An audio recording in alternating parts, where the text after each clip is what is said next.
Here's a quick update of where we're at now. Kind of got this somewhat cut and roughed in. I think I got all our junk dirt loaded up and hauled out. I'm gonna go take one more load and haul it off, and then get back, jump on the loader, and kind of try to dress this up a little bit and track it in, and then get the laser out, shoot the grade, and then I got me a load of dirt. And I think I'm gonna take the excavator and sit here and then just bale it up over. I'll need a little bit in the front, but get it baled up over and kind of spread it and track it in with the loader. And I don't think they're going to be able to come seed and straw it today before we got rain coming in tonight, of course, and then tomorrow and then Friday. So we'll at least try to get the dirt up in the yard and get the driveway cleaned off.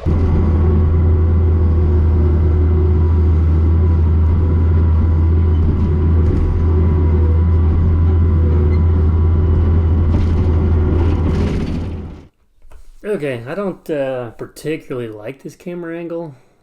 I can't remember what I was doing or why I had it in here, but I guess basically what I was going to try to show or go over is I do get some questions sometimes on tracks or different things like that, but yeah, there's no way to get the dirt in the front yard, so this is kind of a busy road. I'm trying to back out, but I got to get the dirt out of her driveway, back out in the street, and then drive it up in the front yard. But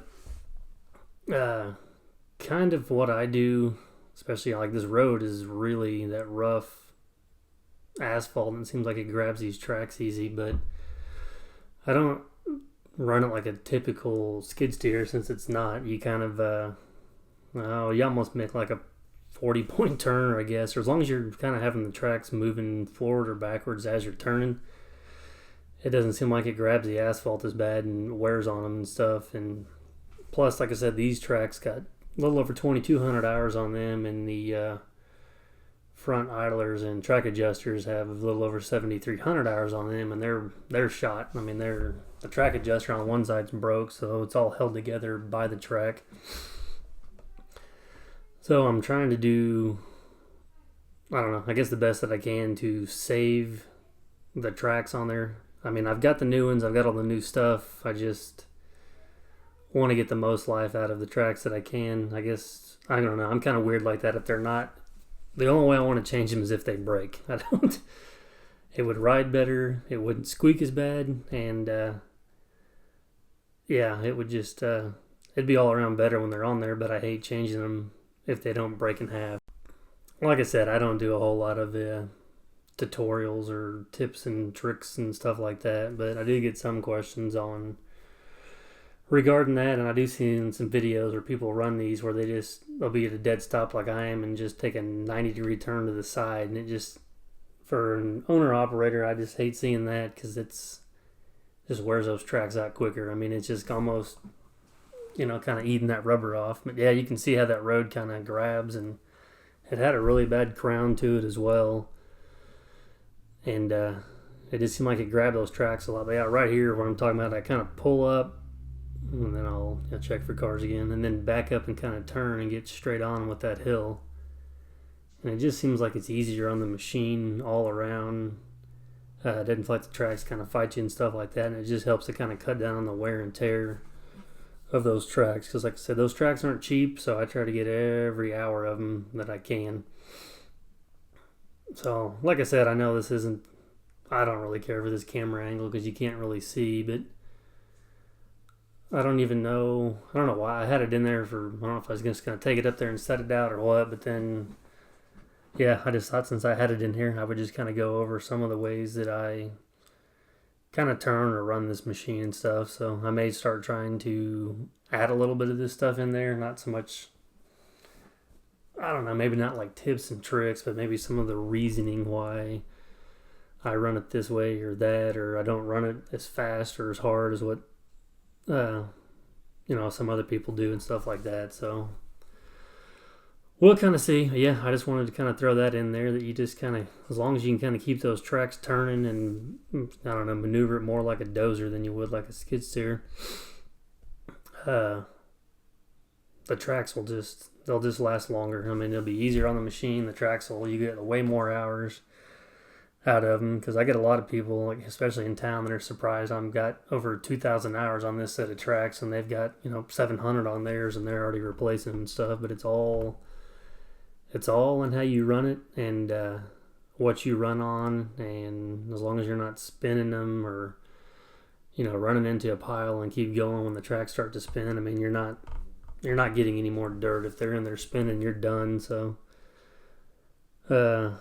yeah, I guess that was kind of my, I don't know, quick little reasoning behind just kind of how I run and operate this thing, or get those tracks to last longer. So we're not far off. I mean, like I said, it's riding really bad right now because these tracks are worn down so much, and the pads are such just big, wide things of rubber. It's just it's riding pretty rough, but I'm going to try to tough it out a little bit longer, and I'm hoping to get to 2,500 hours on those tracks at least, and then we may get them changed out here pretty quick over the winter. But yeah, that's what I've got for now.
It's all raked out for now.